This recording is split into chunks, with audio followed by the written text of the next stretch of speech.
میں بھی ایک زمانے میں اس پر کچھ متردد سا ہوتا تھا، کچھ سوچتا تھا یہ نیکی کیا تعلق تو ہم عمل سے سمجھتے ہیں، یہاں ایمان کی بحث کی کیا ضرورت ہے؟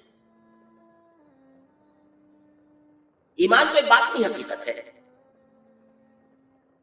نیکی جو ہے وہ ایک ظاہری خارجی حقیقت ہے۔ لیکن پھر سمجھ میں آیا کہ اصل نیکی وہ نیت ہے جس کے ساتھ وہ کام کیا جا رہا ہے۔ اگر خیرات بانٹی جا رہی ہے، جھگیوں میں جا کر میلے کچیلے بچوں کو گود میں لے کر اپنی سفید عسکروں کو بھی خراب کیا جا رہا ہے، اور معلوم ہے کہ یہ اس لیے کر رہا ہے کہ آئندہ الیکشن میں کھڑا ہونا ہے، تو کوئی ہے جو کہے گا کہ یہ نیکی ہو رہی ہے؟ کام تو بظاہر بڑی نیکی کا کام ہے۔ نیکی کے لیے شرط اول اللہ پر ایمان ہے، اس کی موٹیویشن لو آف گاڈ، جس کے سوا اگر کوئی اور موٹیو ہے، اگر دنیا میں شہرت چاہیے، اگر اس نیکی کے ذریعے سے بھی مال کمانے کا معاملہ ہے، دھندا ہے، نیکی کے پردے میں دھندا ہو رہا ہے، وہ نیکی نہیں ہے، چاہے ظاہری اعتبار سے وہ بہت بڑی نیکی ہے۔ تو سب سے پہلا مسئلہ نیت کا ہے، نیت کا ہے، نیت کا ہے۔ کس ارادے کے تحت یہ نیکی کی جا رہی ہے، کیا مقصود ہے، کیا مطلوب ہے؟ چنانچہ نوٹ کیجئے، اکثر محدثین نے اپنے جو مجموعے مرتب کیے احادیث کے، ان میں پہلی آیت کون سی، پہلی حدیث کون سی لاتے ہیں؟ حضرت عمر رضی اللہ تعالیٰ عنہ سے روایت ہے، انما الاعمال بالنیات، نیکیوں کا، نیک اعمال کا دار و مدار نیتوں پر ہے۔ وانما لکل امرئ ما نوی، ہر شخص کو وہی کچھ ملا گا جس نے اس نے نیت کی ہوگی۔ فمن كانت ہجرته الى اللہ ورسولہ فہجرته الى اللہ ورسولہ، جو کوئی ہجرت کر رہا ہے، مکے میں گھر بار چھوڑ کر جا رہا ہے، اپنے وطن کو ترک کر کے جا رہا ہے مدینے کی طرف، صرف اللہ اور رسول کے لیے، اس کی ہجرت اللہ اور اس کے رسول کے لیے۔ ومن كانت ہجرته للدنیا يصيبها، اور اگر اس شخص کی ہجرت دنیا کے لیے ہے کہ اس کو حاصل کرے، مثلا میں دیتا ہوں مثال، ایک مسلمان تھا، اس کا کوئی کاروبار تھا، اس کے خریدار مسلمان ہی تھے، وہ جا رہے ہیں، اب کیا کرے گا؟ مشرکوں نے سو تو اس کا سامان نہیں لینا، اب وہ بھی چلے جا رہے ہیں۔ یہ اللہ کو معلوم ہے کہ اس کے ہجرت کا اصل سبب کیا ہے، ہم نہیں طے کر سکتے، لیکن اللہ کے ہاں جو کھاتا کھلا ہوا ہے، اس کی یہ ہجرت جو ہے اللہ اور اس کے رسول کے لیے شمار نہیں ہے۔ وَمَنْ كَانَتْ هِجْرَتُهُ لِدُنْيَا يُصِيبُهَا، اب امرأۃ ينکحها، یا کسی عورت کے لیے ہو کہ اس سے نکاح کرے، کسی خاتون سے وہ شادی کا خواہش مند تھا، وہ خاتون ہجرت کر کے مدینے چلے گئی، اب یہ بھی باندھے کچے دھاگے سے بندھے ہوئے چلے جا رہے ہیں، تو یہ تو در حقیقت اس عورت کے کھاتے میں ہجرت جائے گی، اللہ اور اس کے رسول کے ہجرت میں نہیں۔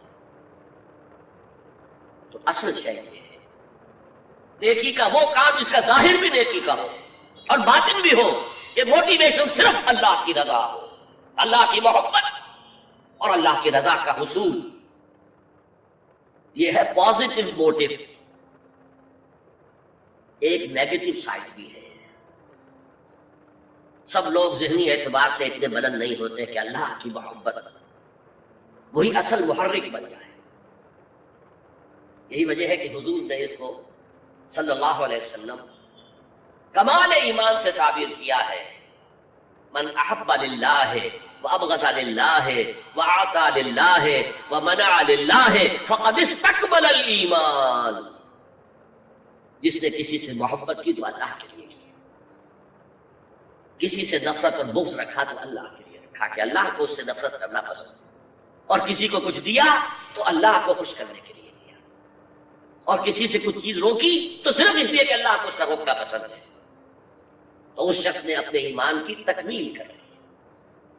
اگر اس کا موٹیو خالص ہو گیا ہے اللہ کی محبت اور اللہ کی رضا کا حصول، تو اصل میں نیکی ہے، ورنہ چاہے بظاہر کتنی ہی بڑی نیکی نظر آئے وہ نیکی نہیں۔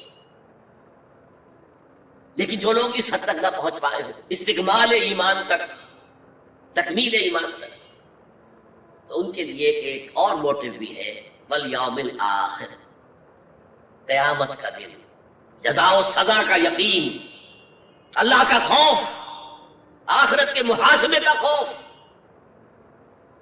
خوف بھی ایک بہت بڑا موٹیو ہے، بہت بڑی موٹیویٹنگ فورس۔ اب میں یوں کہوں گا کہ اگر کسی عمل کا محرک ہے صرف اللہ کی محبت، اس کی رضا کا حصول اور آخرت کی نجات، تو وہ نیکی ہے۔ اگر یہ نہیں ہے،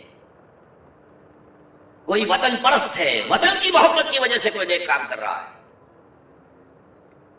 اس کا وہ کام وطن پرستی کے کھاتے میں جائے گا، خدا پرستی کے کھاتے میں نہیں جائے گا۔ کوئی قوم پرست ہے، اپنے قوم کی محبت میں کچھ کر رہا ہے، تو اس کا وہ نیک کام قوم پرستی کے کھاتے میں جمع ہوگا، خدا کی پرستش کے لیے نہیں۔ یہ ہے موٹیو کا فرق، اور یہ ہے موٹیو کی اہمیت، اور اس کا تعلق ہے ایمان باللہ اور ایمان بالآخرہ۔ ایک حدیث میں حضور نے فرمایا کہ قیامت کے دن سب سے پہلے 3 اشخاص کا معاملہ پیش ہوگا۔ ایک وہ تھا کہ جو اللہ کی راہ میں جنگ کرتا ہوا مارا گیا تھا، دنیا میں شہید سمجھا جا رہا۔ ایک وہ تھا جسے اللہ نے علم بہت دیا تھا، اس نے علم کو پھیلایا، خوب پھیلایا۔ اور ایک وہ جس کے پاس جس کو اللہ نے بہت دولت دی تھی، اور اس نے دولت جو ہے نیکی کے کاموں میں، بھلائی کے کاموں میں، غرباء، یتامیٰ، مساکین کے لیے خرچ کیا۔ اب اللہ پوچھے گا وہ شہید صاحب سے کہ دیکھو میں نے تمہیں صحت دی تھی، جسمانی قوت دی تھی، تم نے کیا کیا؟ وہ کہے گا اے اللہ میں نے تیرے لیے قتال کیا اور اپنی جان دے دی۔ اللہ فرمائے گا کذبتا، تو نے جھوٹ بولا، انک قد قاتلت لأن یقال جریء، تو نے تو یہ جنگ میں حصہ لیا تھا اس لیے کہ تیری شجاعت کا ڈنکا بج جائے، تیری جرأت کی شہرت ہو جائے۔ وقد قیلا، وہ کہا جا چکا، اب یہاں تمہارے لیے کچھ نہیں ہے۔ اور فرشتوں کو حکم ہوگا اور عہدے منہ گھسیٹتے ہوئے اس کو جہنم میں ڈالا۔ یہی حشر ہوگا اس عالم کا، تو نے وہ نیکی کا کام کیا تھا، لأن یقال عالم، کہا جا چکا دنیا میں، ڈنکا بج چکا تمہاری شہرت کا۔ اب اس میں نوٹ کیجئے، اگر کسی عالم کے لیے کا ڈنکا بج جائے، اس کی اپنی نیت وہ نہیں تھی تو اس کے اندر کوئی خرابی نہیں۔ یہاں معاملہ نیت کا ہے۔ اگر نیت یہ ہو کہ میرے علم کی شہرت ہو جائے، میرے ہاتھ چومے جائیں، مجھے نذرانے پیش کیے جائیں، تو پھر وہی حشر اس کا ہوگا کہ اوندھے منہ گھسیٹ کر جہنم میں ڈال دیا جائے۔ یہی حشر اس سخی کا ہوگا جس نے سخاوت کی تھی، جس کی سخاوت کے ڈنکے بج گئے تھے، اس کا بھی یہی حشر ہوگا۔ تو انما الاعمال بالنیات، اور یہاں نیکی کی بحث میں سب سے پہلے ولکن البر بر من آمن باللہ والیوم الآخر،